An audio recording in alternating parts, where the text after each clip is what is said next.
কুতুবউদ্দিন বখতিয়ার কাকের মা সন্তানকে নিয়ে মাদ্রাসায় গেলেন, উস্তাদের কাছে দিয়া বলেন, উস্তাদ জি, সন্তানকে মুসলমানি শিখান, আমানতদারি আদায় করতে এসেছি। শিখাইতেছি যে আপনারাও কি বাইকা কইতা, হুজুর সন্তানটারে আপনার কাছে নিয়ে আসছি মুসলমানের বাচ্চা বানাইবার লাগি, আমানতদারি আদায় করতে আসছি, মুসলমানি শিখান। উস্তাদে কই, বাবা কুতুবউদ্দিন পড়ো আলিফ বা তাসা। কিন্তু কুতুবউদ্দিন ছোট্ট বালক, উস্তাদের সামনে বসে কয় না গো উস্তাদ জি, আলিফ বা না, আলিফ লাম মিম যালিকাল কিতাবু লা রাইবা ফীহি হুদাল লিল মুত্তাকিন। আল্লাহ পাকের কুরআন সূরাতুল বাকারা থেকে তিলাওয়াত শুরু করে উস্তাদের সামনে 15 পারা হিফজ শুনাইছে। উস্তাদের চোখ দিয়ে দর দর করে পানি পড়ে। উস্তাদ কান্দে আর কই, বাবা কুতুবউদ্দিন কেমনে তুই কি শুনাইলি? মা কইছে আলিফ বা শিখাবো, কিন্তু তুমি কিনা আমার আলিফ লাম মিম শুনাইছো, তাও 15 পারা। বাবা কেন তোমার মা মজাক করলো, কেন ঠাট্টা করলো? চলো মার কাছে যাব। মা কি জিগাইতেই মায় কান্দে, উস্তাদ জি খোদার কসম আমি মা নিজেও জানি না আমার কুতুবউদ্দিন কেমন করে 15 পারার হাফিজ হইছে। তবে আমার যতদূর মনে পড়ে, আমার কুতুবউদ্দিনকে আমি যখনই দুধ খাওয়াইতাম তখনই আমি কোরআন তেলাওয়াত করতাম। কারণ মা পেটে সন্তান নিয়ে যদি বেশি বেশি কোরআন তেলাওয়াত করে, সন্তান অল্প দিনে হাফেজে কোরআন হয়। পেটে সন্তান নিয়ে মা বেশি বেশি কোরআন পড়লো। দুধ খাওয়ানোর সময় আমি কুতুবউদ্দিনকে দুধ খাওয়াইছি আর কোরআন তেলাওয়াত করছি, মনে করে দুধের সাথে কোরআন তেলাওয়াত যায় ঢুকছে। এজন্য বলি, যুবক একটু কও, তোমার বউ যদি তোমার বাচ্চারে দুধ খাওয়ানোর সময় কোরআন তেলাওয়াত না কইরা গান শুনে, দুধের সাথে কোরআন তেলাওয়াত যদি ঢুকতে পারে, গান শুনলে গানও ঢুকতে পারে কি পারে না? তাহলে গন্ডগোল আমি লাগাইলাম কোথায়? এখন আমি ওষুধ খুঁজি কোথায়? রোগ আমার কোথায়? ডাক্তারের কাছে যাই কোথায়? আগুন আমার কোথায়? পানি দেই কোথায়? আমানত বলা হয় যে জিনিস দখলে আমার কিন্তু মালিক আমি না। দখলে আমার কিন্তু মালিক আমি না। বলুন তো, সন্তান বাপ মার দখলে আছে কিন্তু মালিক কি বাপ মা না আল্লাহ? আল্লাহ। সন্তানের মালিক কেডা? আল্লাহ। এজন্য সন্তান আল্লাহর পক্ষ থেকে আমার আপনার কাছে আল্লাহ আমানত রাখছে। এখন আসুন বুঝি আমানতের বস্তু ব্যবহার করন লাগে কেমনে। বুঝলাম হুজুর, আপনার কথায় বুঝছি। সন্তান বাপ মার কাছে আমানত। আমানত হইছে তো কি হইছে? আমানত হইছে তো কি হইছে? এটার জবাব হইল, আমানতের বস্তু নিজের মর্জি মতো ব্যবহার করন যায় না। যে মালিক তার মর্জি মতো ব্যবহার করলে আমানতদারি রক্ষা হয়, আর যদি নিজের মর্জি চালাই তাহলে আমানতে খেয়ানত হয়। ফ্যাক্টরির মালিক যদি আপনি ম্যানেজারের কাছে 1 লক্ষ টাকা আমানত রাখেন, এই 1 লাখ টাকা থেকে একটা টাকাও কি ম্যানেজারে নিজের ইচ্ছায় খরচ করতে পারবে না? মালিক যে টাকা রাখছে হে যেভাবে কয় এভাবে ব্যবহার করার লাগবে, এভাবে খরচ করতে হবে। যদি একটা টাকাও ম্যানেজারে তার নিজের মর্জি মতো খরচ করে, তাহলেই আমানতে খেয়ানত করলো। কি করলো? জনগণের লাগি মেম্বারের কাছে গম আইছে, এটা মেম্বারের কাছে গম আমানত রাখা। চেয়ারম্যানের কাছে রাস্তার টাকা আমানত রাখা। সরকারে কয়ে দিচ্ছে এই টাকা রাস্তাত লাগবো, এই টাকা এই গম জনগণে পাইতো। এটার মালিক মেম্বারও না, মালিক চেয়ারম্যানও না, মালিক হইল জনগণ। ঠিক না? নি সরকারে রাখছে জনগণের লাগি, রাখছে সরকারে। তাইলে আমানত যে রাখে সে যেভাবে কয় ইবাই দেওয়ান লাগে। এখন মেম্বারে গমটা সরকারে যেভাবে কইব এভাবে বন্টন করলে মেম্বারে আমানত রক্ষা করলো।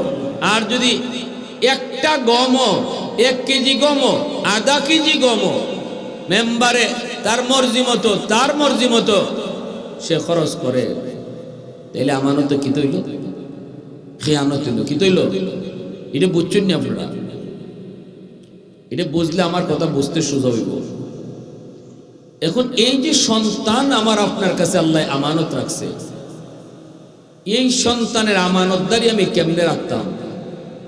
এটার অর্থ হইল সন্তান আমি কেমনে লেখাপড়া করাইমু, সন্তানরা আমি কিতা শিকাইমু, সন্তানরা আমি কিতা বুঝাইমু, সন্তানরা আমি কেমনে লালন পালন করমু, এই বিষয়টা কোনো বাপ মা তার নিজের মর্জি মতো করলে হইতো না। যদি করে তাহলে আমানতে খেয়ানত হইব। বরং যে আল্লাহ রাখছেন এই আল্লাহর মর্জি মতো সন্তানরে চালানি লাগবে। ওই আল্লাহর মর্জি মতো যদি আমি আমার সন্তানরে লালন পালন করি, আল্লাহর মর্জি মতো যদি আমি আমার সন্তানরে পড়ালেখা করাই, তাহলে আল্লাহর রাখা আমানতে আমানতদারি রক্ষা হইব। আর যদি আমি আমার মর্জি চালাই, আল্লাহর কিবা কইছেন এটা পরোয়া না করি, নিজে মন মতো সন্তানরে পড়ালেখা করাই, হিকাই দেখাই, তাহলে আমানতে খেয়ানত হইব। রাসূল বলেন লা ঈমানা লিমান লা আমানাত আলা, যার আমানতদারি নেই তার ঈমান নেই, আমানতদারি নাই ঈমান নাই, আমানতদারি নেই ঈমান নেই। যে বেশি বেশি আমানতে খেয়ানত করব, রাসূল ধমকি দিছেন হয়তো মৌতের সময় তার ঈমান লগে যাইতো না। নাউজুবিল্লাহ। আমার ভাইরা বন্ধুরা, যুবক, এজন্য মনে রাখবেন, সন্তান যেই বাপ মা সন্তানের ব্যাপারে আমানতদারি রক্ষা করে চলবে, এই সন্তান বাপ মার জন্য সদকায়ে জারিয়া হবে। এই সন্তান দুনিয়াতে নেককার হবে। এই সন্তান কবরেও যাইবে আল্লাহর ওলি হইয়া, দুনিয়া আইছে আল্লাহর ওলি হইয়া। এটা নবী তার হাদিসের মধ্যে বলছেন, সমস্ত সন্তান দুনিয়াতে আসে আল্লাহর ওলি হইয়া। সন্তানের ব্যাপারে বাপ মা যদি আমানতদারি রক্ষা করে, আল্লাহর মর্জি মতো সন্তানরে পড়ালেখা করায়, আল্লাহর মর্জি মতো সন্তানরে খাওয়ায়, আল্লাহর মর্জি মতো সন্তানরে পোশাক পরায়, আল্লাহর মর্জি মতো সন্তানরে যা দেখাইবার দেখায়, যা বুঝাইবার তা বুঝায়, যা শোনাইবার তা শোনায়, আল্লাহ যা বলেছেন এইভাবেই যদি চালায়, এই সন্তান আইসে যেমন আল্লাহর ওলি হইয়া, কবরও যাইব আল্লাহর ওলি হইয়া।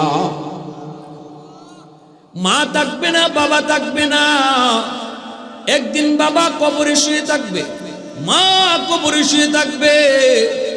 কিন্তু এই সন্তানের ব্যাপারে বাপ মায় আমানতদারি রক্ষা করার কারণে সন্তান যতদিন দুনিয়ায় থাকবে, আল্লাহকে যতদিন সন্তান মান্না চলবে, আল্লাহ পাকের হুকুম মান্না চলবে, কারণ বাপ মায় আমানতদারি রক্ষা করে তারে লালন পালন করছে। বাবা থাকবে কবরে, মা থাকবে কবরে, কিন্তু সন্তানে যত আমল করব, এই আমলের একটা পার্সেন্টেজ আল্লাহ বাপ মার কবরে পাঠায় দিব। এজন্যই নবীজি বলেছেন, নেক সন্তান বহুত বড় সদকায়ে জারিয়া। নেক সন্তান যদি তোমার পাইতে হয় রে যুবক, আগে আমানতদারি রক্ষা করে সন্তানরে বড় করো। আমানতে যদি খেয়ানত করো, আল্লাহ যেভাবে কইছেন এইভাবে যদি এই সন্তানকে লালন পালন তুমি না করো, এই সন্তান বেনামাজি হইব, এই সন্তান মদকুর হইব, এই সন্তান গাঞ্জাখোর হইব, এই সন্তান তুমি বাবার সাথে বেয়াদবি করব, মার সাথে বেয়াদবি করব, মুরব্বীদের সাথে বেয়াদবি করব, উলামায়ে কেরামের সাথে বেয়াদবি করব। কারণ বাপ মা আমানতদারি রক্ষা করে সন্তানকে লালন পালন করে নাই, হারাম খাওয়া তারে বড় করছে, ঘরের ভিতরে তার টেলিভিশন দেখাইছে, ঘরের ভিতরে গান বাজনা বাজছে, ঘরের ভিতরে নামাজ কালাম হইছে না, কোরআন তেলাওয়াতের আওয়াজ হইছে না, পড়ালেখা করাইছে তো তারে আগডুম বাগডুম গোরাডুম শিখাইছে, ওই দেখা যায় তাল গাছ তারে শিখাইছে। না না, আল্লাহর পরিচয় তারে শিখায় নাই, আগডুম বাগডুম শিখাইছে কিন্তু নামাজ তারে শিখায় নাই, তাল গাছ দেখাইছে মক্কা মদিনা দেখায় না। যার কারণে আমার সন্তান আল্লাহকে ভুলে গেল, আল্লাহ পাকের হুকুম থেকে দূরে সরে গেল। এই সন্তান যদি কিয়ামতের ময়দানে আল্লাহর সামনে জাহান্নামী হয়, আল্লাহর সামনে যখন জাহান্নামী হবে, মালিককে ডাক দিয়া কইব, মালিক, ও মালিক, আমি আজকে জাহান্নামী হইছি আমার দোষে না গো আল্লাহ, আমার বাপ মার দোষে। আজকে যে আমি জাহান্নামী হইছি বাপ মার দোষের কারণে। আমানতদারি রক্ষা করে আমারে বড় করে নেই। আমানতদারি রক্ষা করে যদি আমাকে লালন পালন আব্বা আম্মায় করতো, তাহলে আজকে আমি জাহান্নামী হইতাম না। আমার মারে ডাকো, আমার বাপরে ডাকো, রব্বানা আতিহিম দিফাইনি মিনাল আযাব ওয়ালআনহুম লানান কাবীরা। আল্লাহ, আমাকে যেই পরিমাণ শাস্তি তুমি জাহান্নামে দিবা, আমার বাপ মারে তুমি ডাবল শাস্তি দাও। এই বাপ মার ভুলের কারণে আজকে আমি জাহান্নামী হয়েছি। এই বাপ মার ভুলের কারণে আজকে আমি জাহান্নামে শাস্তি ভোগ করি। আমারে যেমন শাস্তি দেও, বাপ মারে ডাবল শাস্তি দাও, ডাবল। আল্লাহ সেদিন কইব, তুই তোর বাপের গারো ফাড়া দিয়ে জাহান্নামে পড়, তুই তোর মার গারে ফাড়া দিয়ে জাহান্নামে পড়। যেই সন্তানের কারণে দিনকে রাত বানাও রে যুবক, যেই সন্তানের কারণে আজকে তুমি দিনকে রাত বানাও, যেই সন্তানের কারণে রক্ত পানি করে তুমি আজকে তার খাওয়া দাওয়ার ইন্তজাম করো, যেই সন্তানের জন্য তুমি তোমার নিজের স্বপ্ন কোরবানি দিছো, সন্তানের স্বপ্ন বাস্তবায়ন করার জন্য ভালো একটা কাপড় পরো নাই, সন্তানদের ভালো কাপড় কিনে দিছো, ভালো একটা খাও নাই, মুরগির রানটা সন্তান হওয়ার পরে আর বাপ মায় খায় না, এই রানটা সবসময় সন্তানে খায়।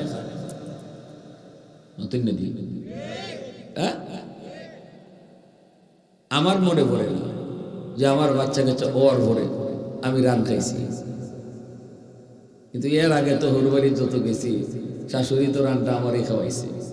মনে মনে কই জীবনে বহু রান অত্তি খাইলাম, এখন আল্লাহ জিফুত দিলাইছে, এখন রান জিফুতে খাইতো, ঠিক না নি? কোনোদিন করে আমার মেয়েটা আব্বু আমরা কতদিন রান খাইতাম, আব্বু তুমি আজকে খাও। আমি কই না গো জি, আর শখ নাই, জিফুত হয়ে গেলি আর শখ নাই। তখন জিফুতের লইয়ে ওই বাপ মার স্বপ্ন, ঠিক না নি? এত স্যাক্রিফাইস, এত মায়া, এত মহব্বত যে সন্তানকে তুমি করলারে যুবক, এই সন্তান কিন্তু আমানতদারি রক্ষা করে যদি সন্তানরে বড় না করো, লালন পালন না করো, শিশুকালটা যদি তার অবহেলায় তুমি তারে বড় করো, মনে রাখবা এই সন্তান কিয়ামতের ময়দানে তুমি বাবারে আসামি বানায় দিবে। আল্লাহর আদালতে বাপ মার আল্লাহর আদালতে ধরা খাইয়া যাইব। সন্তানের মামলায় বহু বাপ মা আল্লাহর আদালতে ধরা খাবে। সন্তানের দুশ্মনে মামলা করে যদি আটকাইতো, এটা তো একটা মনরে বুঝ দেওয়া যায়, ঠিক না নি?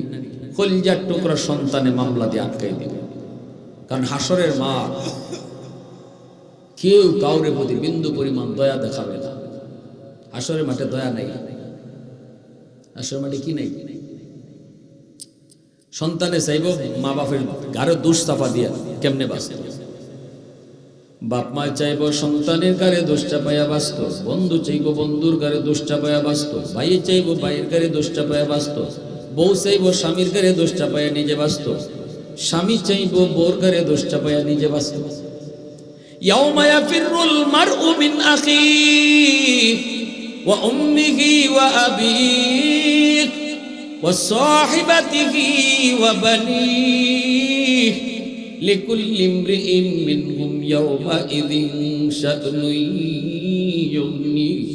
কিয়ামতের ময়দান বড় ভয়ঙ্কর ময়দান। এই ময়দানে কেউ কাউকে বিন্দু পরিমাণ দয়া দেখাবে না, বিন্দু পরিমাণ মায়া দেখাবে না। বাপ মা যদি কয় বাজান তুই কেমনে আমি বাবারে দোষটা দিলি, বাজান রে আমি মারে তুই কেমনে দোষটা দিলি, সন্তানে কইব মায়া দেখাইও না, মায়া দেখাইও না। হাসরের মাঠ কেউ কাউরে মায়া দেখায় না। হাসরের মাঠে সবাই শুধু নিজের চিন্তা করব, শুধু নিজে বাচ্চারে চিন্তা করব। মানুষ শুধু না, তুমি আমি শুধু না, নবীরা পর্যন্ত হাসরের ময়দানে নিজের চিন্তা লইয়া কানব। আদম নবীও কইব ইয়া নফসি ইয়া নফসি ইয়া নফসি। আদম নবীও কইতো না মালিক আমার আব্বা কই, নূহ নবী কইতো না মালিক আমার আব্বা কই, কইতো না নূহ নবী আল্লাহ আমার আম্মা কই, কইতো না নূহ নবী আল্লাহ আমার সন্তান কই। কোন নবী কিয়ামতের মাঠে এই কথা কইতো না মালিক ওই আমার কলিজা টুকরা সন্তান একটু দেখতাম, সবাই শুধু কইব মালিক আমি কই আমি কই, সবাই শুধু কইব মালিক আমি কই আমি কই। একমাত্র শুধু তোমার আমার নবী মাকামে মাহমুদ থেকে নবী আওয়াজ দিয়া কইব ইয়া উম্মতি ইয়া উম্মতি, আমার উম্মত কই আমার উম্মত কই। জোরে কও সুবহানাল্লাহ। মুসলমানের আওয়াজে কও সুবহানাল্লাহ। तकबीर में कलमा में नमाजों में अज़ा में है नाम इलाही से मिला नाम मोहम्मद, है नाम इलाही से मिला नाम मोहम्मद। फरमाते हैं आदम को मुझे खुल्द तरी में लकहा हुआ तो बाब मिला नाम मोहम्मद, लकहा हुआ तो बाब मिला नाम मोहम्मद। महबूब ने कहा सल्ले अला नाम मोहम्मद, आकों की जिया दिल की जिला नाम मोहम्मद, आकों की जिया दिल की जिला नाम मोहम्मद। मुसलमाনের আওয়াজে কোন আল্লাহু আকবার। এজন্য বলি যুবক, বিন্দু পরিমাণ কেউ কাউকে ছাড় দিবে না। আজকে যে সন্তানের কারণে তুমি জান দিতে প্রস্তুত হও, কত বাবারে দেখেছি অসুস্থ সন্তানের মাথার পাশে বৈশা চোখের পানি ধরে কান্দে আর কই মালিক আমার হায়াতটা আমার সন্তানরে দিয়ে দিলাম, বিনিময়ে আমার সন্তানকে তুমি সুস্থ করো। কত মার আওয়াজ শুনেছি, হুজুর একটু আমার সন্তানের জন্য দোয়া করেন, আল্লাহ আমার হায়াতটা নিয়ে যেন আমার সন্তানের হায়াত বাড়াইয়া দেয়। এত আবদার দেখেছি আমি, দেখেছি সন্তানকে যদি কেউ মারতে এসেছে, মা মাঝখানে দাঁড়ায় বলছে আগে আমারে মারো, এরপরে আমার সন্তানের গায়ে হাত উঠাও।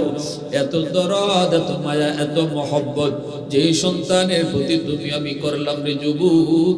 কিয়ামতের ময়দানে যদি দুনিয়ায় গাফলতি করো, সন্তানকে যদি আল্লাহ পাকের দেওয়া আমানতদারির সাথে যদি সন্তানকে বড় না করো, পড়ালেখা না করাও, সবকিছু না শিখাও, তাহলে মনে রাখবা এই সন্তান কিয়ামতের মাটি তোমার আমার গলায় রশি লাগায় দিবে, রশি লাগায় দিবে, আল্লাহর আদালতে ফাঁসির কাষ্ঠি ঝুলাইয়া দিবে। এজন্য যুবক একটু দিলটারে নরম করে কথাগুলি বুঝবা। সন্তান আল্লাহর পক্ষ থেকে রাখা আমানত। আমার সন্তানকে আমি আল্লাহর পরিচয় আগে শিখাবো, আমার সন্তানকে সবার আগে আমি আল্লাহর পরিচয় শিখাবো, আখিরাতের পরিচয় তারে শিখাবো। আগে তারে মুসলমানের সন্তান বানাবো, আগে তারে মুসলমানের সন্তান বানাবো। এরপরে যদি ডাক্তার বানাইতে চাও বানাইবাই, কিন্তু মুসলমানের সন্তান আগে বানানি লাগবো। এতে করে আমি বলি শুনেন, মুসলমানি না শিখাইলে সন্তান, এই সন্তান কিয়ামতের মাঠে কিন্তু খিয়ানতকারী হিসাবে আল্লাহর আদালতে আসামি বানাই দিব। এজন্য সন্তানদের শিশুকালেই মুসলমানি শিখাও। 5টা বছর মাদ্রাসায় পড়াও, নুরানি মাদ্রাসায় পড়াও। এরপরে যদি তারা ডাক্তার বানাতে চাও, ইঞ্জিনিয়ার বানাতে চাও, পাইলট বানাইতে চাও, আমরা নিষেধ করব না। কিন্তু যদি হাফেজ আলেম বানাইতে চাও, তাহলে নূরুন আলা নূর, এ কপাল লাগে যুবক। হাফেজের বাপ মা হইতে কপাল কপাল লাগে, আলেমের বাপ মা হইতে কপাল লাগে। যেই বাবা যেই মা সন্তানকে হাফেজ বানাইবার নিয়ত করছে, আলেম বানাইবার নিয়ত করছে, দুনিয়াতে এই বাবা ধন্য, এই মা ধন্য। কিয়ামতের ময়দানে আল্লাহ পাক একটা নূরের মুকুট হাতে নিয়ে দাঁড়ায় কইব, কই হাফেজ সাহেবের আম্মা, কই মুফতি সাহেবের আব্বা, কই হাফেজ সাহেবের আব্বা। আল্লাহ ডাকবো, নবীর বাপ মা কেউ মালিক আমি তো অমুক নবীর আব্বা। আল্লাহ কইব আমি নবীর বাপ মারে ডাকি না, আমি হাফেজের বাপ মারে ডাকতেছি। আল্লাহ কইব আমি আলেমের বাপ মারে ডাকতেছি। আল্লাহু আকবার, জোরে কও। নবীর বাপ মারে ডাকি না। আল্লাহর হাতে একটা পাগড়ি থাকবো, পাগড়ি। মান কারা আল কুরআন ওয়া আমিলা বিমা ফিহি উলবিসা ওয়ালিদাহু তাজান ইয়াউমাল কিয়ামাহ দাউহু আহসানু মিন দাউইশ শামস এমন পাওয়ারফুল একটা মুকুট, পাওয়ারফুল একটা পাগড়ি আল্লাহর হাতে থাকবো। আল্লাহ পাক হাসরবাসীর সামনে নবী ওই যে হাফেজের বাপ মা, আলেমের বাপ মার মাথায় আল্লাহ নিজের হাতে পাগড়ি পরাইব। আল্লাহ কইব, দুনিয়াতে তোমার সন্তানের মাথায় পাগড়ি পরাইছে মানুষ, আর তোমরা বাপ মার মাথায় পাগড়ি পরাইলাম আমি আল্লাহ। এত ইজ্জত এত সম্মান আল্লাহ দিব কেন জানেননি? কারণ হইছে আরো 10টা বাপ মা সন্তান নিয়ে স্কুলে গেছে, কলেজে গেছে, দুনিয়া শিখাইছে, কিন্তু তুমি বাবা 10টা বাপ মার তালে তালে তাল না মিলাইয়া আল্লাহকে খুশি করার জন্য, আল্লাহকে খুশি করার জন্য দাউদপুর মাদ্রাসায় হাজির হইছো, এই মাদ্রাসায় এনে ভর্তি করেছো। আল্লাহ পাক কই, মানুষ তোমাকে মন্দ বলেছে, কেউ কেউ বলেছে ফুলারে মাদ্রাসায় পড়ায় না, কেমনে খাইবো, কেমনে চলবো, বউ ফালবো কেমনে, সার্টিফিকেট নাই, চাকুরি নাই, চলবো কেমনে, কত কথাই না তোমারে কইলো, তুমি কোনো কথাই কানে দাও নাই। আমি আল্লাহকে খুশি করার জন্য সন্তানের হাতে নিয়া তুমি মাদ্রাসার দিকে রওনা দিয়েছো, মানুষ তোমারে গালি দিছে, গালি শুনছো না, আমি আল্লাহর জন্য ওই দিনই আমি তোমার জন্য পাগড়ি বানায় রাখছি। তো আওয়াজ দিয়া কোন সুবহানাল্লাহ।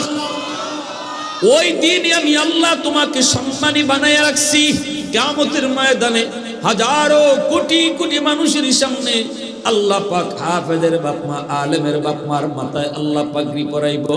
আর যদি আমি বলি সন্তানকে যদি আপনি আলেম নাও বানান, কিন্তু বাবারে মুসলমানি আগে শিখাও, যদি মুসলমানে না শিখাও তাহলে কিন্তু আমানতে খেয়ানত হইব। মুসলমানে যদি না শিখাও আমানতে খেয়ানত। আমি এই কথা কই না মুফতি সাহেব বানানি লাগবো, কিন্তু আমি বলবো মুসলমানি হিকানি লাগবো, ঠিক কিনা জোরে খাও? মুফতি সাহেব বানানি লাগবো এই কথা আমি কই না, কিন্তু মুসলমানি হিকানি লাগবো এটা কই। আর মুসলমানি হিকাইতে হইলে এই মক্তব্য 1 ঘন্টা পড়াইয়া মসজিদ হইতো না, মাদ্রাসা 5 বছর পড়াইতে হইল, শিশুকালে 5টা বছর পড়াইতে হইল মাদ্রাসায় নুরানি। এই আপনাদের কথা খেয়াল করে ওলামায়ে কেরাম নুরানির 5 বছর তারা স্কুলের অঙ্ক ইংরেজি রাখছেন, সমমানের অঙ্ক ইংরেজি স্কুলে রাখছেন, 1 2 3 4 5। এই 5 বছর আপনার সন্তান যদি মাদ্রাসায় পড়ে, পড়ার পরে সেই অঙ্ক ইংরেজি ওই স্কুলের সমান তালে শিখলো, সাথে সাথে 100-এর 100 মুসলমানি শিখলো, বুঝলো। শিশুকালে তার কলিজার ভিতরে আল্লাহর প্রেম ঢুকায় দেওয়া হলো, আমার নবীর প্রেম তার শিশুকালে কলিজায় ঢুকায় দেওয়া হলো, খানায় কাবা তার বুঝায় দেওয়া হলো, মদিনার নূর তার কলিজায় ঢুকায় দেওয়া হলো। আল্লাহু আকবার। মদিনাওয়ালার সুরমা তার চোখে লাগায় দেওয়া হলো। আল্লাহু আকবার। এই চোখ দিয়া শুধু সে মদিনাওয়ালাকেই দেখবে, কারণ শিশুকালেই মদিনার সুরমা লাগানো হয়েছে। 5টা বছর যদি মাদ্রাসায় পড়ার পর এবার যদি সে স্কুলে গিয়ে ভর্তি হয়, হাই স্কুলে, কোনো অসুবিধা নেই।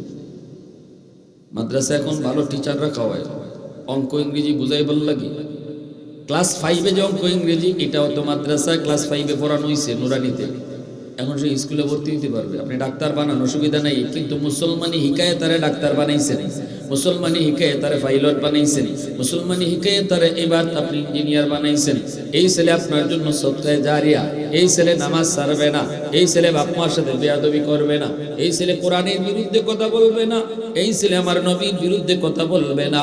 বরং ঢাকা ইউনিভার্সিটিতে বাংলা বিভাগেও যদি পড়ে, যেখানে চতুর্দিকে নাস্তিক আর নাস্তিক, সেই নাস্তিকদের ভিড়ে গেল আপনার সন্তান কোরআনের পক্ষে আওয়াজ তুলবে। কারণ শিশুকালে ওই তার জীবনে ফাউন্ডেশন যেই বয়স, ওই শিশুকালে ওই ফাউন্ডেশনে আপনি কোরআন তার কলিজাত লাগাই দিচ্ছেন। শিশুকালটা হলো কাদামাটির মতো, কাদামাটিতে আপনি যা খুশি তা লিখতে পারবেন, মাটি শক্ত হয়ে গেলে লিখতে চাইলেও লেখা যায়। এজন্য আমার ভাইরা, বন্ধুরা, যুবক, সন্তানটারে তুমি কি শিখাইবা, কি বুঝাইবা, এই জিনিসটা তুমি আগে বুঝো। সন্তান হলো আমার কাছে আমানত। ইচ্ছা মতো সন্তানরে পোশাক পরানি যাইতো না, খ্রিস্টানদের পোশাক পরাইয়া সন্তানকে বড় করণ যাইত না। শিশু বাচ্চা যদিও শিশু, কিন্তু আল্লাহ তারে বুঝ দিছে। শিশুরা বুঝে না যে এই বাপ মায় কয়, এই বাপ মায় বুঝে না। আমার রসুল কইছেন বাপ মার গোপন সম্পর্ক যেটা বৈধ বাপ মা, এটাও অবুঝ দুধের বাচ্চার সামনে রসুল নিষেধ করছেন। কেন নবী নিষেধ করলেন? এর পেছনে হিকমত আসেনি না নাই? আমার রসুলের কোনো কথা কি হিকমত ছাড়া?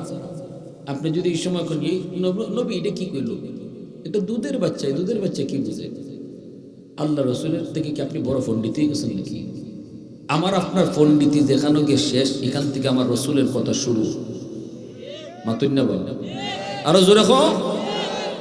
তুমি যত বড় পণ্ডিত, তোমার পণ্ডিতি দেখানো গিয়ে শেষ হইব, এখান থেকে আমার রসুলের কথা খালি শুরু হইব। ওই নবী কইছেন দুধের বাচ্চার সামনে বাপ মা কখনো বৈধ মিলন কইর না, কারণ দুধের বাচ্চা না বুঝলেও সে চোখ দিয়ে যেটা দেখতেছে, এই দৃশ্যটা তার মেমোরির ভিতরে রেকর্ড হয়ে থাকবে। বেহায়া হবে, তার লাজ লজ্জা নষ্ট হয়ে যাবে। বাপমা তো সন্তানের লজ্জা নষ্ট করে। যেই বাপমা সন্তানকে নিয়ে টেলিভিশন দেখে, এই সন্তানকে শিশুকালেই তো বেলাস বানাইছে এই বাপমা। নাইস দেখতেছে মায়ও, বাচ্চাটারেও নাইস দেখাইতেছে। আর কইলে কইব বুঝে না, হলো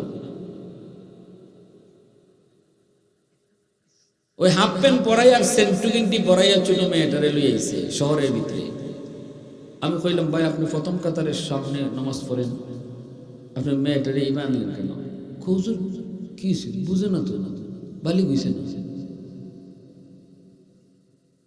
আমি কইলাম এই যে দুধের বাচ্চাটা, ওই অবুঝ বাচ্চাটারে আপনি খ্রিস্টানদের পোশাক পরে আনছেন, তাদের সুরত ধরে আনছেন, এই সেন্টু গেঞ্জি, এটা ধর্মীয় পোশাক না, এটা আমাদের মুসলমানি পোশাক না, ইসলামী পোশাক না। এটা এই পোশাকটা হয়েছে ওদের। এই পোশাকটার একটা বদ আসর, খারাপ আসর এই অবুঝ বাচ্চাটার দেমাগে পড়তেছে। এই বাচ্চাটা, এই মেয়েটা বড় হইলে পরে তার বোরকার দোকানি কষ্ট আছে। আর শিশুকালেই যদি লম্বা তার জামা পরাইয়া বড় করতেন আর ভাই জামা পরাইয়া, এই মেয়েটা বড় হইলে আপনি বাপে কম লাগতো না, অফু তুমি বোরকা থামাও, জিও কইত আব্বা আমার সময় গেছি বোরকা দিতে।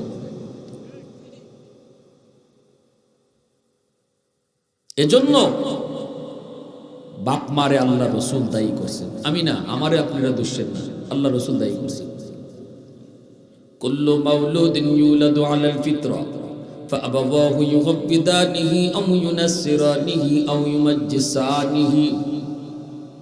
বাপ মার কারণে সন্তান ইহুদি হয়, বাপ মার কারণে নাসারা হয়, বাপ মার কারণে মুশরিক হয়, বাপ মার কারণে বেনামাজি হয়। নবী বলতেছেন, আল্লাহ রসুল বলেন বাপ মার আমানতদারি রক্ষা না করার কারণে, বাপ মায় নিজের মর্জি মতো সন্তানকে বড় করার কারণে, আল্লাহ পাকের পক্ষ থেকে রাখা আমানত এই চিন্তাটা মাথায় না রাখার কারণে, এই বাপ মার এই ভুলটার কারণে সন্তান বেলাইনে বেপথে যায়। অথচ এই সন্তান বেপথে যাওয়ার না, সন্তান না। আল্লাহর নবী বলেন এই সন্তান কিন্তু দুনিয়াতে আসছে যখন তখন মঈনুদ্দিন চিশতি, আব্দুল কাদের জিলানীর মতো ওলি হয়ে আসছে।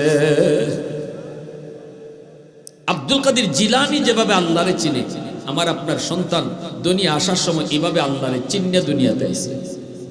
এটা আমার রসুলের হাদিস। মা পেটের সন্তান নিয়ে যা খুশি তা করতে পারবে না। পেটের সন্তানের উপরে তোমার কাজের আসর গিয়া পড়ব। পেটের সন্তান নিয়ে যদি মা বেশি বেশি মিষ্টি খায়, সন্তান বড় হওয়ার পরে মিষ্টি প্রিয় হইব। সন্তান পেটে নিয়ে মা যদি বেশি বেশি টক খায়, সন্তান বড় হওয়ার পরে টক প্রিয় হয়। পেটে সন্তান নিয়ে যদি মা বেশি বেশি ঘুমায়, এই সন্তান বড় হওয়ার পরে অলস হয়।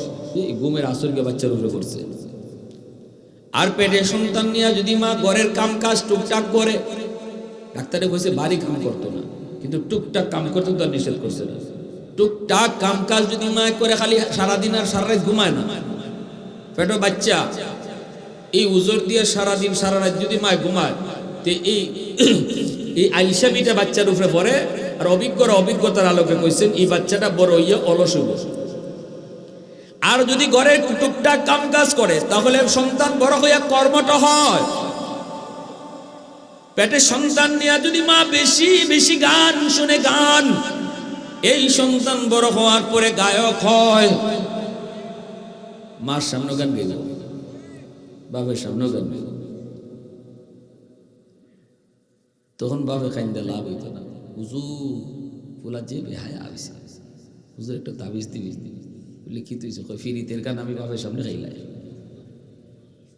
তখন আমরা কই কি ভাই তাবিজে কাম হইতো না, তাবিজে কাম হইতো না, গন্ডগোল আরেক জায়গা, যেখানে রোগ এখানে চিকিৎসা হইছে না। পানি আগুন লাগছে শেরপুর, পানি তুলিয়া দেন ফরিদপুর, জিন্দিগিতেই আগুন নিবনি মাতুল লাগলে সাগরের সব পানি ডাইলে দিচ্ছেন আপনি ফরিদপুর, আগুন হয়েছে শেরপুর। কিন্তু দু সকল মৌরবীরা তাবিজ পরা পানি পরা হুজুরের দেওয়া নিলে কোন ইমামতি থাকতো না, কি হুজুরে দিছে পানি পরা, খাম হইছে না। বেটা পরের দিনে মাইক লুয়ে কয় নাই রে, নাই নাই আগের হুজুর নাই, আগের হুজুর নাই রে, আগের হুজুররা ছিল হুজুর ডাইরেক্ট 100 ফুট। আর ওখানের ইমাম সাহেব 3 বার পানি লুয়ে আইছে, গান আরো বেশি গায়। এখন তো হুজুরের দোষ, দোষটা হুজুরের না, গন্ডগোলটা কোনানো এটা আগে বাইর করতে হবে। রোগ দেখানো এখানে ওষুধ লাগবে, ঠিক না নেই? হ্যাঁ, গরফুর হিসাবে যে জমানায় ফু দিতা, এই জমানায় গন্ডগোল আসিল না, এজন্য সাবে পানি ফুকুরও ফু দিয়ে যেতে। মাদ্রাসার সামনে একটা তলাবা ছিল, হাজার এই বিজারে মানুষ আইসে ফু নিবার লাগে, বোতল। গরফুর হিসাবে চিন্তা করে দেখুন যে ও মিয়া, শনি মঙ্গলবারে যে মানুষ তোমরা আও, আমার যদি লাইন ধরে ফু দেওয়ান লাগে, তাইলে আমার আর কোনো কাম কাজ করন লাগতো না, ফু তুই তখন লাগবো সকাল থেকে রাত পর্যন্ত। তো এক কাম করো, আমি মাদ্রাসার এই ফুকুরও ফু দিয়ে গেছি, তোমরা পানি নিয়ে লুয়ে দাও। এত বড় ফুকুর, এই ফুকুরও তেন ফু দিয়ে যাইতা, আর মানুষে বোতল বইরা বইরা ফুকুর থেকে পানি নিত, এই পানিতে খাম হয়ে যেত। কেন লাগি খামটা হইছে? গরপুর হিসাবে যে কোরআনপুরে ফু দেন, এখনের হুজুরও এই কোরআনপুরে ফু দেন। আগের হুজুররা যে কোরআনপুরে ফু দিছেন, এখন হুজুরা এই কোরআনপুরে ফু দিন। গন্ডগোল হইল ওই যে পানি পড়াটা নিছে, এটা জাগা মতো ওষুধ হইছে। মা এইরকম কাম করছে না, আমরা দেখছি, আমরা দেখছি আমাদের মারা, আমাদের মায়েরা ঘুমাইবার সময়ই ঘুমের দোয়া শিখাইলিছেন, ঘুমাইবার সময় কালিমা শিখাইলিছেন, ঘুমাইবার সময়ই খাওয়ানোর দোয়া শিখাইলিছেন। মা মুরব্বীরা মাতো না বলে। আর এখন মায়ের টিফিন, মোবাইল, ফেসবুক, ঘুমের সময় বাপের টিফিন একবার, মায়ের টিফিন আরেকবার, মাঝখানে ফুটে বাপের ভাষা একবার দেখে, বাপে আরেক জগত, মার ভাই চাইছে আরেক জগত। ঘুমের দহি কত কাটায়, ঘুমের দহি কত কাটায়, এরা খাওয়ানোর দহি কত কাটায়, কলিমাহি কত কাটায়। এগুলো তো বাপমার দায়িত্ব। সন্তান তো বাপমার সর্বপ্রথম শিক্ষক, বাপমা। আর গড় হইল তার জীবনের প্রথম বিদ্যালয়। স্কুলে তো পরে যাইব, মাদ্রাসা পরে আইব, কিন্তু গড়টা হইল তার প্রথম মাদ্রাসা। আর বাপমা হইল তার জীবনের প্রথম শিক্ষক। প্রথম শিক্ষকের কাছ থেকে প্রথম ঘর বিদ্যালয়ে সন্তান যেটা শিখে, এটা মরণ পর্যন্ত ইয়াদ থাকে। শিশুকালের দিল দিমাগ আয়নার মতো থাকে, যা বুঝাইবা এটাও ইয়াদ রাখবো।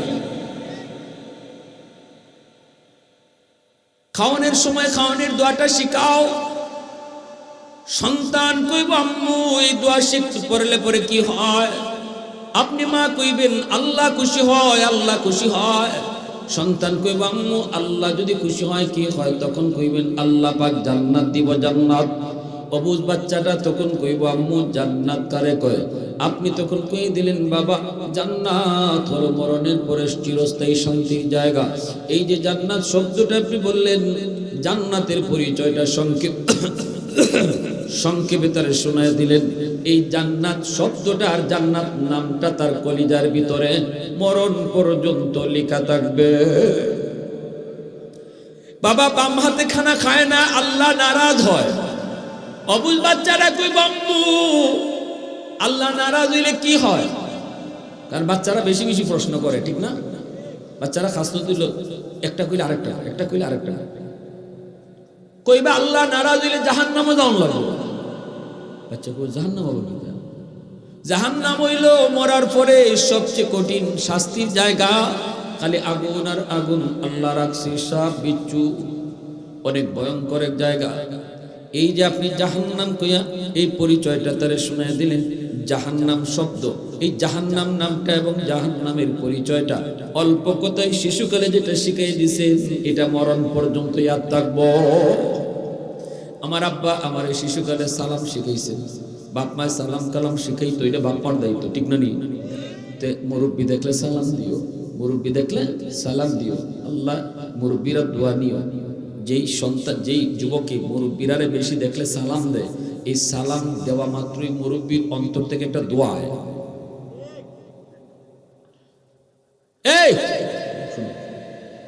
তোমার এই যে লাইট এখানে লাগাইছো, এটা জ্বলতো না যদি পাওয়ার হাউস থেকে লাইন ওকে না করে।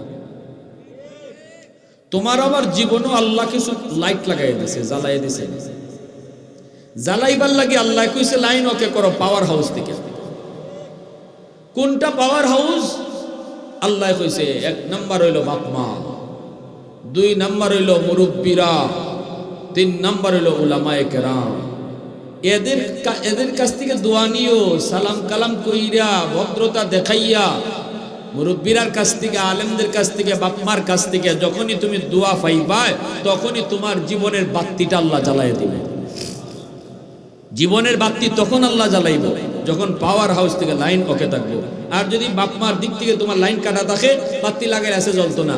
তোমার যদি জীবনের মুরব্বীরার কাছ থেকে বদ্ধ থাকে, বাতি লাগাই থাকবো, জ্বলতো না। সারাদিন আতাইতে পারবা, লাইট জ্বালাইতে পারবে না। দোকানদারি করতে পারবা সারা বছর, কিন্তু ধরতে পাইতে না, ধরতে পাইতে না। সারা বছর দোকানদারি করতে পারবা, কিন্তু ধরতে কিছু পাইতে না।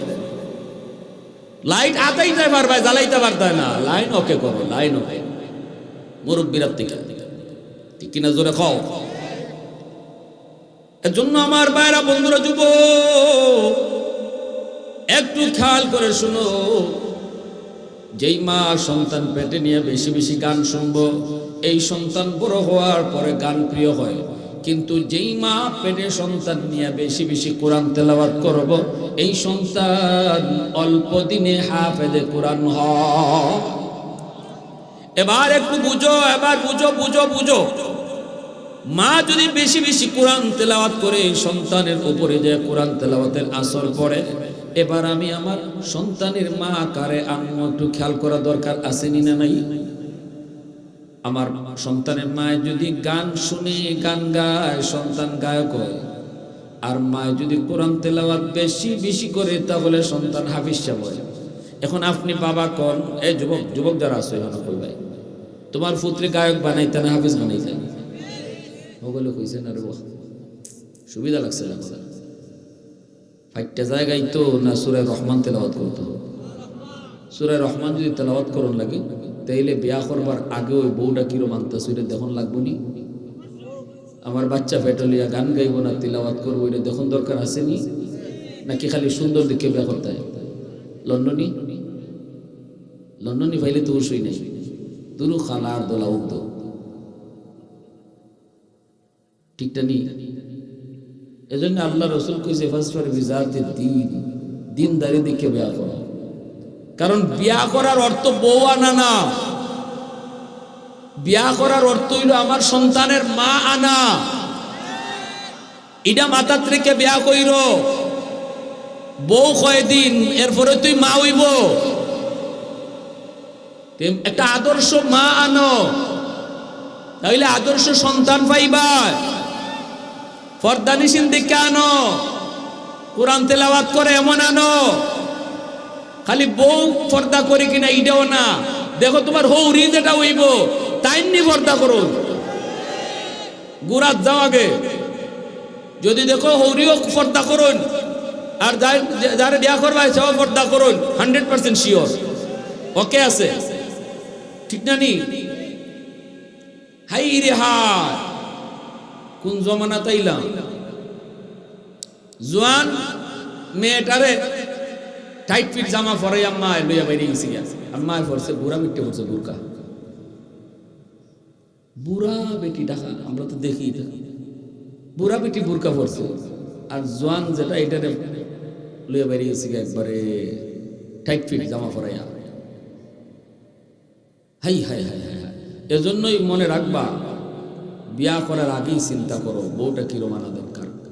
আজকে দাউদপুরের যুবকরা যদি এই নিয়ত করো তোমরা হুজুর আজকে যে কথা হয়ে গেছে নিয়ত করে লিছি আগে ভাবছিলাম কন্যা দেখা গিয়ে জিগাইমু গান কয়টা জানো নাইসুই জানো নি এখন হুজুরে যখন এই কথা কইছে এই লাইনেই যাইতাম না গিয়েও কইমু কোরআন তেলাওয়াত করো তো পর্দা করো নি খবরও লইবাই আশেপাশে বাড়ি ঘর থেকে একবারে খাস বুরকা ফইরা কলেজ আওয়াজ আওয়া করছে নি যদি এই রম্বাই নিয়ত দাউদপুরের সব যুবকে কইরা লায় তাইলে আমরা যারা বেটাইন আসই মেয়ের বাপ যারা বিয়া দিতা মেয়ে উপযুক্ত ছিল কন্যা কন্যার বাপ মায় কন্যারে বুরকা না হারাইয়া কোনো উপায় আসেনি বিয়া দিত কার কাছে তোমরা যদি বিয়া না করো দিত কার কাছে যুবকদের রুচি যদি চেঞ্জ হয়ে যায় সমাজ চেঞ্জ হয়ে যাবে বাধ্য সমাজ বদলাইতে বাধ্য সাবধান একটু চেঞ্জ হোক আসলে আলহামদুলিল্লাহ আমরা বাংলাদেশের যুবকরা কিতা ফারে যে এটা সারা দুনিয়ার মানুষে দেখছে ছাত্র সমাজ সহ যুবকরা যে কি ফারে তামসা দেখাই দিছে ঠিক না নি সমাজ বদলাতে বাধ্য যদি যুব সমাজ ভালো হয়ে যায় উপায় নাই আর গাঞ্জা খাইতা খালি যুবকরা যদি নিয়ত করে না আজকে দাউদপুর আজকে থেকে আদর্শ গ্রাম হয়ে যেত উপায় নাই আর কেউ বেলাইনে চলবার বেফতে চলার মেয়েগুলাও আর বোরকা ছাড়া বাইরিবার কোনো উপায় নাই বাইরে যদি তোমরা কোনটা কোন লাগতো না খালি নিয়ত করিলে ভাই বিয়া করতে না তে হইছে কাজ তখন বিয়া দেও কুল্লু মাউলুদিন ইউলাদু আলাল ফিতরা فأبواه يهودانه أو ينصرانه أو يمجسانه এজন্য আমার ভাইরা বন্ধুরা বলতেছিলাম কুতুবউদ্দিন বখতিয়ার কাকি রহমাতুল্লাহি আলাইহি আল্লাহর বহুত বড় একজন ওলি ভারতের বহুত বড় একজন ওলি খাজা মঈনুদ্দিন চিশতি রহমাতুল্লাহি আলাইহির সুযোগ্য শাগরিদ ইনি ছোট্ট বয়সে মা যখন নিয়ে গেল মাদ্রাসায় নিয়ে কয় উস্তাদজি আমার সন্তানরে আপনি নুরানি বিভাগে ভর্তি করেন মুসলমানি শিখান আমানতদারি রক্ষা করার জন্য এসেছি উস্তাদ কয় বাবা কুতুবউদ্দিন তুমি পড়ো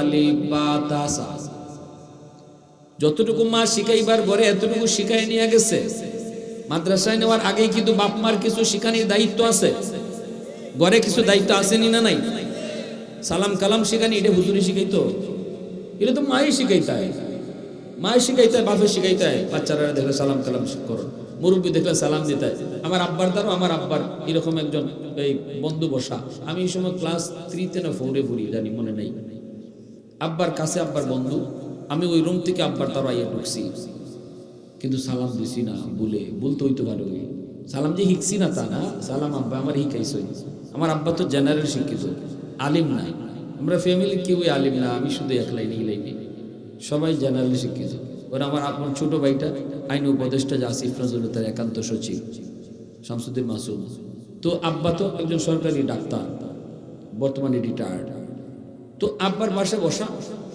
তো আমি আব্বার বাসায় ফিরছি তখন আব্বা আমার রাগ করে কইতেছেন বাবা সালাম দিলা না আমি সাথে সাথে বলতেছি আসসালামু আলাইকুম ওয়া রাহমাতুল্লাহ আমার আঙ্কেলে কইতেছে ওয়ালাইকুম আসসালাম ওয়া রাহমাতুল্লাহ বাজান আল্লাহ তোমার বাসায় রাখুক মাথায় হাত দিয়ে এরকম দোয়া করতেছে কিন্তু আমার আব্বার মনে হাসি নেই আব্বা খুব খুশি এখনো রাগই আব্বা কইতেছেন তোমার সালাম আমি নিলাম না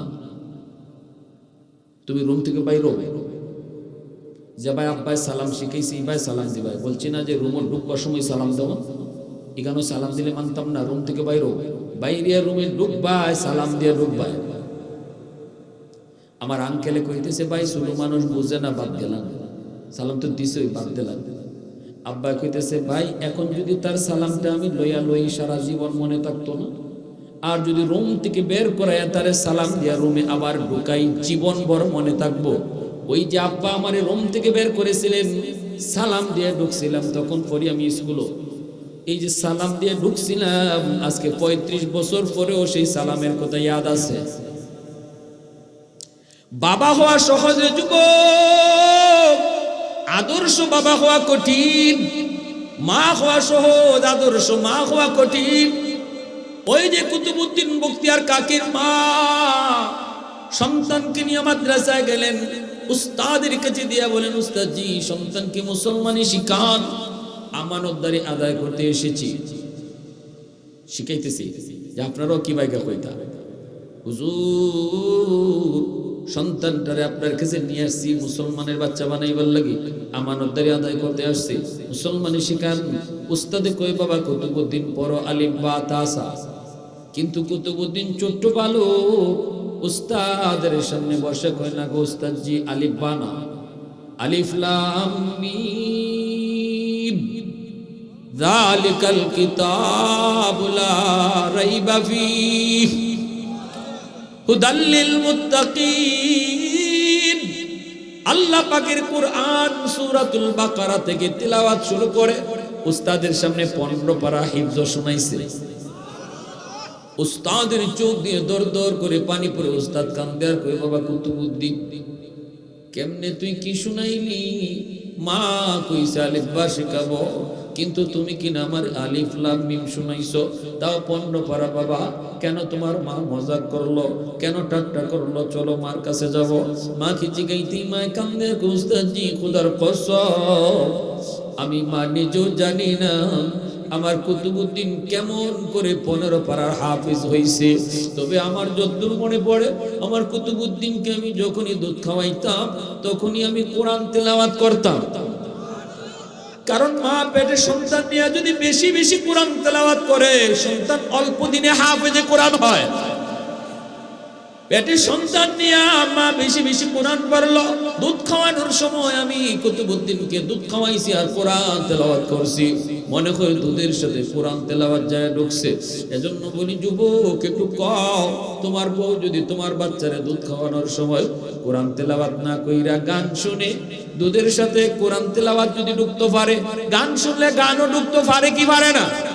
তাহলে গন্ডগোল আমি লাগাইলাম কোথায়? এখন আমি ওষুধ খুঁজি কোথায়? রোগ আমার কোথায়? ডাক্তারের কাছে যাই কোথায়? আগুন আমার কোথায়? পানি দেই কোথায়? কষ্ট নিয়েন না, উলামায়ে কেরামের কাম হইল রোগ ধরায় দেওয়া। কেডায় চিকিৎসা করবেন আর কেডায় করবেন না এটা আমরা বিষয় না, আমরা শুধু খালি রোগটা কই যে মুখিদা ও ভাই তুমি যাইতাই কইবেন ঢাকা, আপনি উঠছেন সিলেটের গাড়ি, আরেকজনে কইছে ভাই কই যেতে, ঢাকা, এটা তো সিলেটের গাড়ি, গাড়ি বদল। বুদ্ধিমান হইলে গাড়ি বদলাইব, ভুল ওইতুই পারে, ঠিক না? ভুল ওইতুই পারে, গাড়ি বদলাইব। কিন্তু কিছু গাওরা মার্কা মুসলমান আছে, হে কইব কিন্তু দৌড় মিয়া অত বুদ্ধি দিও না, বুদ্ধি কম না, বুঝছে শুনে সিট কাটছি, গাড়ি তো বইছি, সিটটা গরম করছি আর তুমি আমার নামাই দিতে। আরে ভাই এটা তো ডাকা যাইতো না, নিয়ত কই তোমার, নিয়ত আমার ডাকা, গাড়ি তো ডাকার না, দৌড়মে হোক দো, নিয়ত আমার ডাকা, গাড়ি যাবা খুশি বাজা। এ জীবনে কোনোদিন ডাকা যায় তার মানে? আপনারা এখানে যারা সব বোয়া, নিয়ত হইল জান্নাতে যাওয়া, নাকি কেউ জাহান্নামে যাওয়ার নিয়ত আছে? একজনই নি কইব যে গাঞ্জা খাই ও হয় জান্নাতে যেত, একজনও কইব। কিন্তু গাড়ি তুলছেন আপনি জাহান্নামের। কেউ নামাজ পড়ে না, এ জাহান্নামের গাড়ি, যে নামাজ পড়ে না জাহান্নামের গাড়ি, কিন্তু নিয়ত কিন্তু জান্নাত করে বই দিছে, নিয়ত তার জান্নাত, উঠতে বই দিছে জাহান্নামের গাড়ি। সুদ খায় জাহান্নামের গাড়ি তুলতে বোয়া, ঠিক না? বেফরদায় চলে জাহান্নামের গাড়িতে বোয়া। আমরা উলামায়ে কেরামায়া কইতেছি ভাই নিয়ত কোথায়? কয় জান্নাত, কিন্তু গাড়ি তো জাহান্নামের গাড়ি বদলাও। ওয়াজটা শোনার পর কিছু মানুষ সাথে সাথে গাড়ি বদলাইব, নামাজ ধরব, গাড়ি বদলাইলো, সুদ ছাইরা দিব, গাড়ি বদলাইলো, পর্দার ভিতরে আইলো, গাড়ি বদলাইলো। কিন্তু কিছু মুসলমান আছে হুজুররা এমন ওয়াজ করবই, হুজুররা সব কথা মান্য করা যায় না, হ্যাঁ গাড়ি বদলাইতো রাজি না, হ্যাঁ গাড়ি বদলাইতো ওয়াজ শুনতে রাজি আছে। ওই যে যুক্তিবাদী কইতো না, হুজুর ওয়াজ করতে করতে শহীদ কইরালাম, নামাজের কথা কই না, ওয়াজ শুনতে শুনতে মরে যাইব নামাজের কথা মানে ওয়াজ যা পারেন করেন, গাড়ি বদলাইতে কই দিন। নিয়ত আমার জান্নাতে যাওয়া, গাড়ি এবার জাহান্নামে যাওয়া। একজন মানুষ নিয়ত যদি জান্নাতের কইরা রাখে আর জাহান্নামের গাড়ি তো একটা বয়া থাকে, গাড়ি না বদলায়, হে নিয়তে হেরে জান্নাত নিবনি? মাতুন না খেলে নিয়তে নিব। এজন্য ভাইয়ের আমার, আপনাদেরকে যে অনুরোধ করে বলবো, কিয়ামতের ময়দানে আল্লাহ পাক রব্বুল আলামিন কোন হাফেজের বাপ মারে আল্লাহ নাম ধরে ডাক দিত না, আলেমের বাপ মারে আল্লাহ নাম ধরে ডাক দিত না। কইব ও হাফেজ সাহেবের আব্বা, ও মুফতি সাহেবের আম্মা, ও হাফেজ সাহেবের আব্বা, ও মুফতি সাহেবের আম্মা, আমারে যে আমার আব্বাই মাদ্রাসায় দিছেন, আব্বা কি ঠকি গেছেন? ঠকছেন রে ভাই, আমার ভাই সচিব হই না হইছে, কিন্তু কইছেন আপনি সারা বাংলাদেশের কয়জনে তারে চিনি? আপনারা তো আমরা বাইরে শুনে দাঁড়ো, আপনারাও কয়জনে চিনুন না তো। কিন্তু আল্লাহর রহমতে আমার আব্বা আমার মাদ্রাসা পড়ানোর কারণে শুধু খালি তো হবিগঞ্জ আর সিলেট না, সারা বাংলাদেশে যেদিকে যাইতেছি মনে হইতেছে যে এরা আমার বহু আগ থেকে চিনি। যেই পরিমাণ দোয়া পাইতেছি আর যেই পরিমাণ দোয়া করতেছি, মন্ত্রীরও মানুষ এতটা চিনে না, ঠিক না নিজুর এখন? তাইলে আপনার মনটা কেন দুর্বল? আপনি কোন জায়গায় আটকে রয়েছেন? যে আমার ফুটটারে মাদ্রাসা যে দিতাম, আল্লাহ কোন জায়গাতে নিয়ে আটকে যায়? খাদ্যার সাহেবের সাথে আমার আব্বা এতেকাফ করছেন ঢাকা আসিলে, এই সময় আমি জন্মই নিছি না। আব্বা তখনই নিয়ত করেছিলেন, খাদ্যার সাহেবের আশ্রয় করছে, আল্লাহ আমারে তুমি ছেলে সন্তান দিলে আল্লাহ আমি আলেম বানাই, নিয়ত করে নিছি। যে মানুষটার দিলের ভিতরে উলামায়ে কেরামের প্রতি মহব্বত থাকবো, মাদ্রাসার প্রতি কদর থাকবো, ভালোবাসা থাকবো, আল্লাহ তার সন্তানকে আলেম বানাইব। এটা মনে রাখবেন, রুল, থিওরি বলে দিতেছে রুল। আপনি মাদ্রাসার প্রতি বিদ্বেষ রাখবেন, আলেমদেরকে আপনি ভালো চোখে দেখবেন না, কোটি টাকা খরচ করলেও সন্তান হাফেজ হইতো না, আলেম হইতো না। কোটি টাকা, কারণ টাকার জোরে সন্তানকে হাফেজ বানানো যায়, ক্ষমতার জোরে হাফেজ বানানো যায় না। নাইলে মন্ত্রী মিনিস্টারের সব ফুলা হাফিজ হয়ে যেত, শিল্পপতিদের ফুলাফান হাফিজ হইত, সব বাপ মায়ের সন্তানটা হাফিজ বানাইতো চায়। বুঝা গেল, হাফিজ হওয়া এটা টেকার কাম না, এটা ক্ষমতার কাম না, এটা আল্লাহর দয়া। এজন্যই গরিবের ফুট হাফিজ হইয়া যায়, রিক্সাওয়ালার ফুট হাফিজ হইয়া যায়, কারণ গরিবের দিলের ভিতরে মাদ্রাসার প্রতি মহব্বত বেশি থাকে, গরিবের দিলের ভিতরে আলেমদের প্রতি শ্রদ্ধা বেশি থাকে। এজন্য তাদের সন্তানকে আল্লাহ হাফিজ আলিম বানাইলা, বুঝছেন এখন? এজন্য যদি আমরাও চাই যে আল্লাহ হাসরের মাঠে তোমার হাতে ভাগরি পড়তাম, আল্লাহ তোমার হাতে ভাগরি পড়তাম, হাসরের মাঠে আমি তোমার হাতে ইজ্জত পাইতাম, তাহলে সন্তান মাদ্রাসায় ভর্তি করতাম এবং মাদ্রাসার প্রতি মহব্বত রাখতাম। কারা কারা নিয়ত আছে আল্লাহর হাতে ভাগরি পড়ার? আল্লাহর হাতে ভাগরি পড়ার নিয়ত কার কার আছে? আল্লাহ তুমি কবুল করো, সবাই বলেন আমিন, আরো জোরে কোন আমিন। আল্লাহ পাক আমাদের সবাইকে কথাগুলো মান্য চলার তৌফিক দান করুন, এবং এই এলাকার জন্য এই মাদ্রাসাকে নতুন করছেন আপনারা মাদ্রাসা, এই মাদ্রাসাকে আল্লাহ রহমতের চুম্বক হিসেবে আল্লাহ কবুল করে নেন। আল্লাহ পাক বলেছেন যে এলাকায় যেই মাদ্রাসা থাকে, এই মাদ্রাসা রহমতের চুম্বক, মাদ্রাসার উসিলায় আল্লাহ সমাজটারে গজব থেকে হেফাজত করে।